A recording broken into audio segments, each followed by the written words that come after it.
Online classes में सभी बच्चों का स्वागत है। बच्चों, आज हम 10th साइंस के अंदर आपको पहले चैप्टर में पढ़ाते हैं पीने योग्य जल। आपको पता है जल हमारे दैनिक जीवन का मुख्य आधार होता है। हम बहुत सारी क्रियाओं के अंदर जल का उपयोग करते हैं। बताया जाता है कि जल के बिना जीवन संभव नहीं है। आपको पता है जल का उपयोग पीने के लिए, भोजन बनाने के लिए, नहाने के लिए, बर्तन व कपड़े धोने के लिए, कृषि व उद्योगों में किया जाता है। तो आप जानते भी हो कि जल के बिना जीवन संभव नहीं है।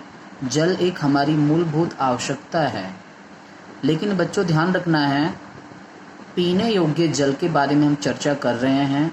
हम ऐसे जल का ही पीने के लिए उपयोग करें जिसमें किसी भी प्रकार की कोई अशुद्धियाँ, कोई वनस्पति, कोई सूक्ष्म जीव जैसे जीवाणु, विषाणु, कवक अनुपस्थित हो और जिसकी पीएच हमेशा संतुलित रहे और उसमें अधिक मात्रा में ऑक्सीजन उपस्थित हो।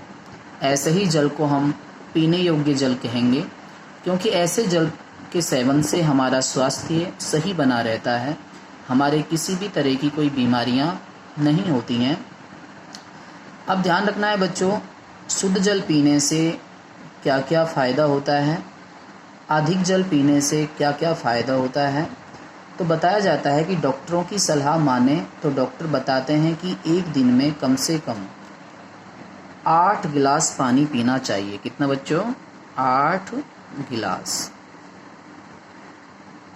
8 गिलास पानी का सेवन करना चाहिए, क्योंकि बताया जाता है कि सही तरीके से पानी पीने से हमारे शरीर की उपापचय क्रियाएं सही ढंग से कार्य करती रहती हैं और 8 से 10 गिलास पानी पीने से शरीर में जितने भी अपशिष्ट या जहरीले पदार्थ बनते हैं वो पदार्थ भी बाहर निकल जाते हैं, जिससे हमारा शरीर रोग मुक्त बना रहता है, किसी प्रकार का रोग उत्पन्न नहीं होता। शरीर को लगातार ऊर्जा मिलती रहती है और बताया जाता है कि शरीर की प्रतिरोधक क्षमता, रोग प्रतिरोधक क्षमता, बच्चों ये शब्द आता है रोग प्रतिरोधक क्षमता, प्रतिरोधक क्षमता।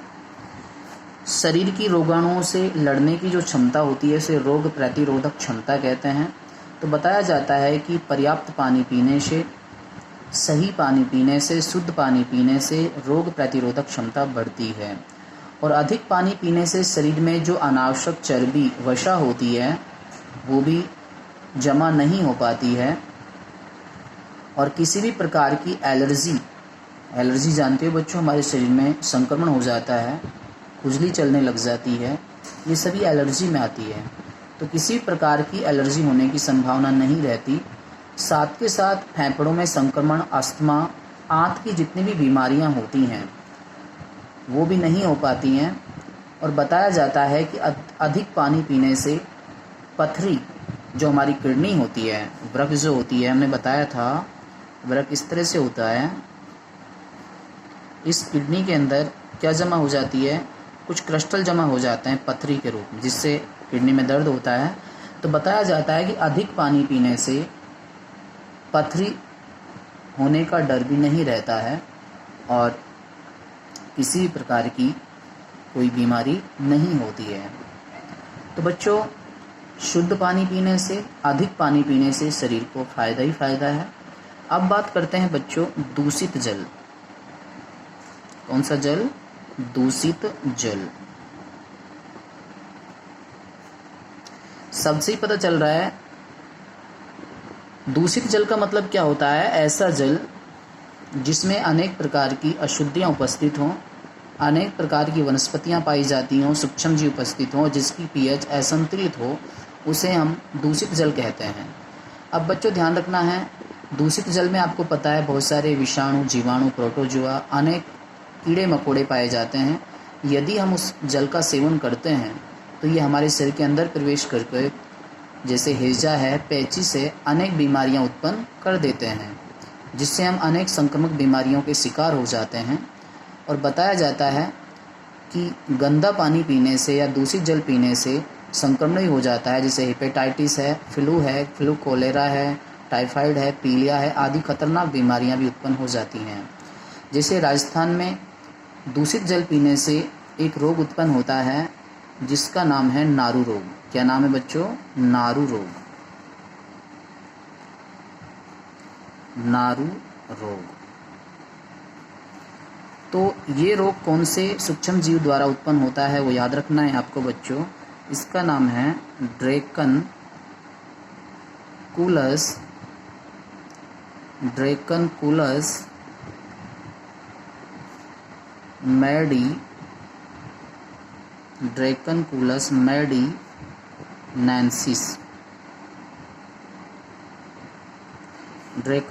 मेडिनेंसिस।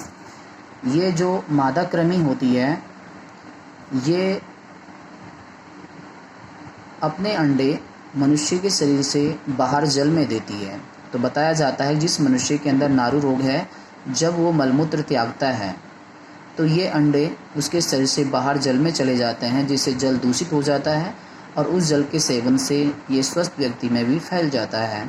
इसके लिए भारत सरकार ने नारू उन्मूलन कार्यक्रम भी चलाया था, जिसका मुख्य उद्देश्य था कि शुद्ध जल को पीना चाहिए, जल को छान कर पीना चाहिए, उबाल कर ठंडा कर पीना चाहिए।